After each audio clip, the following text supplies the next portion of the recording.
اب اس میں نجم الدین شیخ صاحب یہ فرمائیے گا کہ اب FATF کے حوالے سے تو قانون سازی ہو گئی، دونوں بل، انسداد دہشت گردی کا ترمیمی بل بھی اور یہ اقوام متحدہ کا ترمیمی بل بھی جو ہے منظور ہو گیا. آپ کیا سمجھتے ہیں کہ وہ میں ذرا واپس جا رہا ہوں کہ جنرل صاحب کی بات جو ہے وہ زیادہ وزن رکھتی ہے کہ وزیر خارجہ شاہ محمود قریشی صاحب کی یہ امید جو ہے وہ زیادہ دکھائی دیتی ہے کہ ہم اب گرے لسٹ سے نکل جائیں گے؟ دیکھیے یہ اسی پہ منحصر ہے. وہ لودھی صاحب نے صحیح کہا کہ دیکھیے اس کے دو پہلو ہیں. ایک تو سبسٹینٹیو پہلو ہے کہ کون سی چیزیں ہیں جو آپ کو کرنی ہیں. دوسری سیاسی پہلو ہے جس میں آپ پہ دباؤ رکھنے کا ایک یہ طریقہ ہو سکتا ہے. اب آپ سبسٹینٹیو کو میں دہرا رہا ہوں کہ اگر آپ سبسٹینٹیو کو پوری طرح سے ایڈریس کریں گے تو سیاسی کا ویٹ بہت کم ہو جائے گا.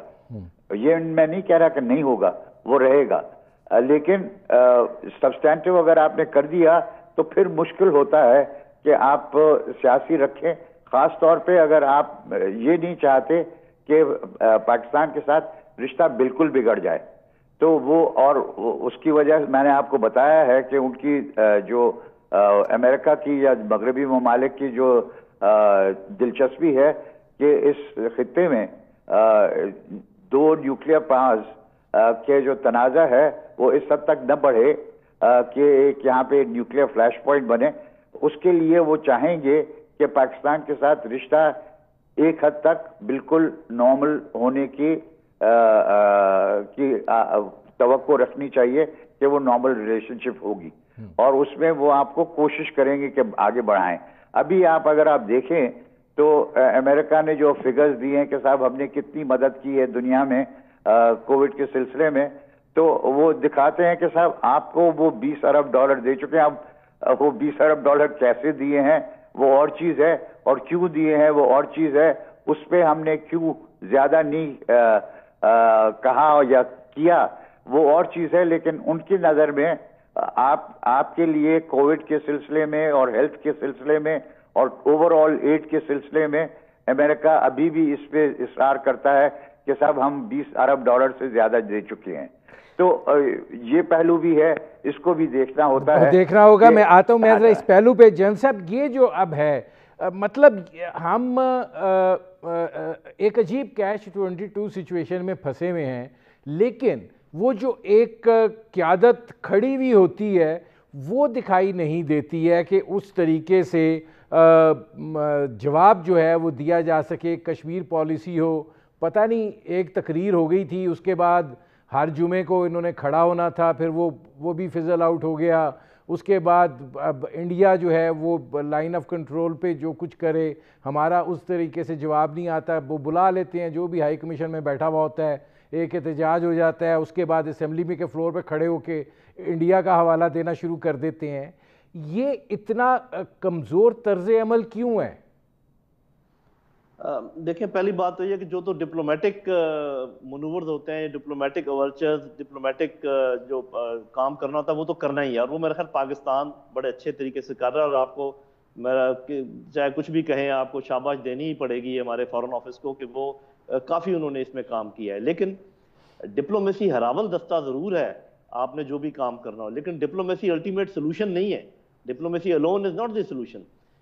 ہم صرف کوشش کر رہے ہیں ڈپلومیٹک سرکل میں، جبکہ ہندوستان نے جو کام کیا ہے وہ پالیٹکس میں بھی کیا ہے. جب انہوں نے اس کا سٹیٹس وغیرہ چینج کیا ہے وہ ان کی انٹرنل پالیٹکس ہے، ہم نے کچھ ایسا کام نہیں کیا. انہوں نے ملٹری طور پر بھی ہمیں دبایا ہوا ہے. روز یہ کہتے ہیں، یہ نجم الدین شیخ صاحب جو کہہ رہے تھے کہ دنیا کو یہ فکر ہے کہ 2 نیوکلیئر ممالک ہیں، لیکن میرے اپنے خیال میں دنیا کو اس وقت وہ فکر نہیں ہے.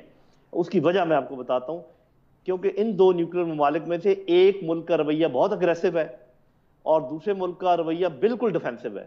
تو اس لیے دنیا کو بھی کوئی فکر نہیں. اگر یہاں سے بھی اگریسو پوسچر ہوتا اتنا ہی جتنا ہندوستان کا ہے تو دنیا ضرور پریشان ہوتی. بلکہ یہ جو آپ سوال پوچھتے ہیں نا، بہت سارے لوگ پوچھتے ہیں کہ دنیا کو فکر کیوں نہیں ہے کشمیر کی، تو میرے بھائی دنیا کو فکر اس لیے نہیں ہے کہ دنیا نے دیکھ لیا ہے رویہ آپ کا کہ ایک طرف اوفینسو ہے دوسری طرف ڈیفینسو ہے، تو ان کو پتہ ہے کہ یہاں کچھ نہیں ہونے والا. اگر ہم بھی تھوڑا سا اوفینسو اپنا رکھتے رویہ تو شاید دنیا کو یہ پریشانی ہوتی. دوسری یہ دیکھیے کہ کشمیر کا معاملہ آپ نے کہا، اس وقت کتنی اعلیٰ سچویشن ہے کہ ادھر سے پریشر چائنا کا ہے، ادھر سے مزاحمت جاری ہے مقبوضہ کشمیر کے اندر، ادھر سے ہم بیٹھے ہوئے ہیں. اب دیکھیں جیسے وہ وہاں پر لوگوں کو بسانے کی کوشش کر رہے ہیں، تو ہم بڑے آرام سے یہ کوشش کر سکتے ہیں چین کی مدد سے کہ کشمیر میں پاپولیشن سینسس کروایا جائے دونوں طرف، تاکہ نہ ہم چینج کر سکیں ڈیموگرافک پیٹرن، نہ ہندوستان چینج کر سکے ڈیموگرافک پیٹرن. تو ہم نے شور تو مچایا ہے کہ جی وہ یہ کر رہے ہیں وہ کر رہے ہیں، لیکن یہ جو کنکریٹ سٹیپ ہے یہ نہیں لیا ہے کہ ہم ڈیمانڈ کریں کہ جی جان صاحب میرے پاس 1 منٹ رہ گیا، میں یہ کمنٹ ذرا شیخ صاحب سے بھی لے لوں. نجم الدین شیخ صاحب، یہ بڑی امپورٹنٹ بات ہے کہ ایک کا ایگریسو ہے، ایک کا ڈیفینسو ہے، دنیا کو پتہ ہے کچھ نہیں ہونا، ہم بھی اسی راستے پر چلے جا رہے ہیں. ہماری مجبوریاں کیا ہیں؟ دیکھیے ابھی جو میں نے کہا آپ سے کہ ابھی جو بھی مداحمت ہو رہی ہے ہندوستان کی، وہ ہندوستان کی اندرونی صورتحال پہ اور خاص طور پہ کشمیر پہ جو مداحمت ہو رہی ہے وہ اس پہ ہو رہی ہے کہ آپ کشمیریوں کے ساتھ زیادتیاں کر رہے ہیں.